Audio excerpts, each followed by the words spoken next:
Zonë Ministre, Isa Myzyra nga Report Televizion, konkretisht si do funksionoj mekanizmi i monitorimit ditor të çmimeve të karburanteve dhe çfarë ndodha, ka masa për nëse çmimet vazhdojnë dhe rriten dhe a kanë rezerva këto kompanitë e karburanteve, pra kanë rezerva karburanti dhe në këto qaste? Faleminderit. Konkretisht, ne do të marrim nga administrata doganore, do të marrim çmimet e bursës për 3 lëngjet që unë sapo përshkrova, çmimi i bursës të cilët i referohet dogana dhe i atyre lëndëve që hynë në vend, merret nga platforma Plac, në të cilën doganat kanë akses. Ne do të marrim çmimet e Placit dhe gjithashtu do të shohim se me çfarë çmimi çdoganojnë çdo ditë kompanitë e shumicës, për të kuptuar pastaj nga ana tjetër do të mbledhim çmimet e tregut, pra çmimet e tregtimit me pakicë, për të kuptuar se sa janë marzhet dhe a janë marzhet që pasqyrojnë realitetin e çmimeve të bursës apo marzhet janë të tepruara dhe pasqyrojnë një tendencë abuzuese të tregtarëve. Ky është qëllimi jon, sigurisht që ne nuk mund të ndërhyjmë në çmimet e bursës sepse janë ndërkombëtare dhe tregtohen në bursë, por ajo që mund të bëjmë është të kuptojmë nëse ka abuzime me çmimet apo spekullime me çmimet. Kjo është ajo që ne do të ndjekim me bazë ditore. Tani, ju tha që monitoroni se si është situata. Shqipëria ka çmimin më të lartë të naftës në rajon.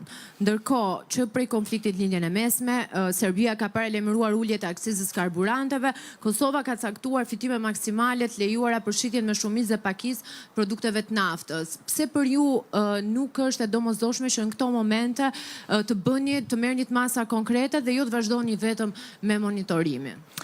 Në radhë të parë, neve në fakt kemi pasur disa komunikime të lidhura me si përbëhet çmimi i naftës dhe pse në Shqipëri kemi një çmim që është më i lartë se sa në vendet e tjera.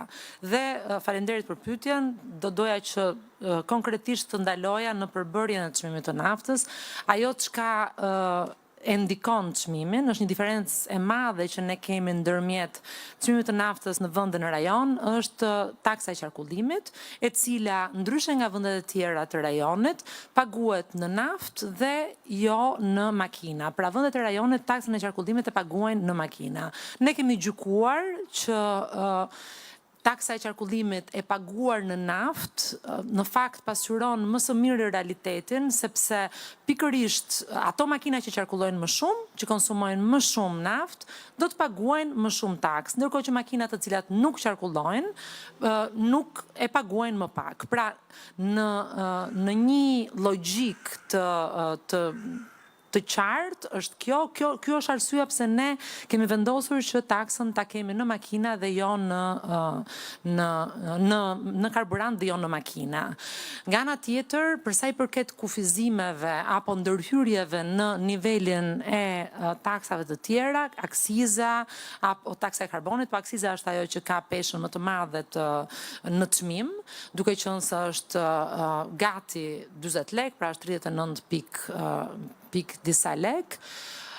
Ne nuk jemi akoma në situatën, siç thash, që të marrim masa të tilla. Në kohën para 2 viteve, kur ne menaxhuam krizën e karburanteve, në fakt fokusi ynë ishte tek çmimi i energjisë dhe u përqendruam tek mbajtja e pandryshuar e çmimit të energjisë dhe nuk u përqendruam tek karburantet. Megjithatë, monitorimi ynë është përfshin të gjithë analizat e mundshme dhe sigurisht do jemi shumë të kujdesshëm që nëse çmimi do të kalojë nivele shumë të larta, ne do të marrim masat e duhura. Për sa i përket kufizimit të përdorimit të karburanteve, një nga pikat që ne kemi diskutuar në mbledhjen e djeshme me furnitorët kryesorë të shumicës, ka qenë pikërisht mbajtja e rezervës, a e kanë në dispozicion rezervën e detyrueshme ligjore kompanitë kryesore të cilat importojnë dhe na kanë jo vetëm nga fjalët, por edhe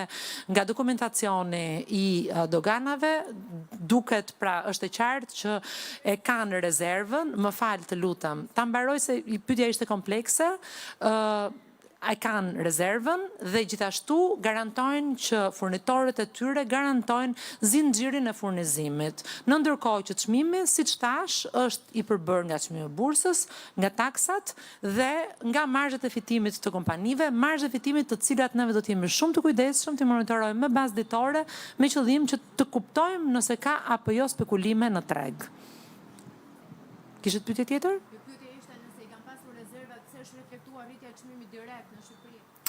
Çmimi rezerva e karburanteve mbahet nëpër magazina doganore, furnizimet bëhen në bazë ditore dhe kjo është arsyeja pse çmimi i dal nga dogana është një çmim i cili ka placin ditor dhe taksat. Pra, kështu është mënyra e funksionimit.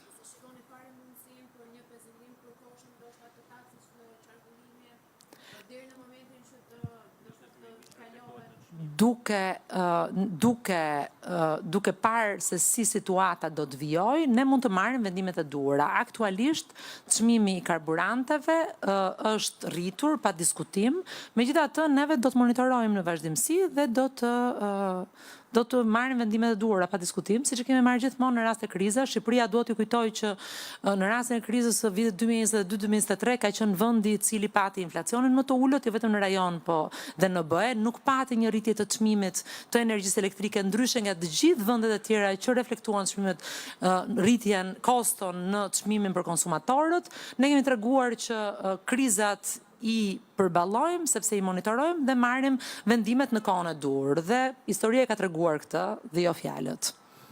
Djamila Leka nga televizioni Skam. Zoja Ministre, për të ndalur tek produktet e tjera, kemi një monitorim nga ana juaj për sa i përket çmimeve të karburantit dhe gjë që do sjellin nxitjen e transparencës, por në lidhje me mallra të tjerë, pasi rritja e çmimit naftës dhe jo vetëm ka efekt zinxhir. A do të ketë një monitorim të mallrave të tjerë nisur edhe qoftë tek mallrat e shportës, sepse janë ato produkte të cilat prekin drejt për drejt qytetarin shqiptar. Faleminderit. Pa diskutim, në paralel me monitorimin ditor të çmimeve të karburanteve, ne jemi duke monitoruar dhe çmimet ditore të produkteve kryesore të shportës për të kuptuar tendencat rritëse dhe për të kuptuar nëse marzhet rriten tej mase, pra në mënyrë spekulative.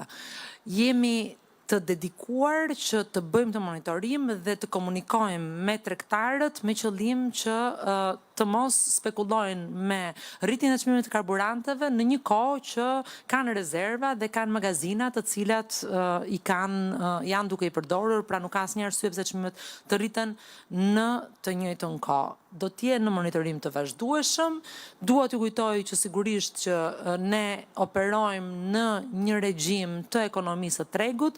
Çmimi përcaktohet nga kërkesa dhe nga oferta dhe nuk përcaktohet nga ne. Megjithatë, ne kemi për detyrë ta monitorojmë çmimin, kemi për detyrë ta shohim në bazë ditore dhe të garantojmë që nuk ka spekulime në treg dhe këtë po e bëjmë me seriozitetin maksimal.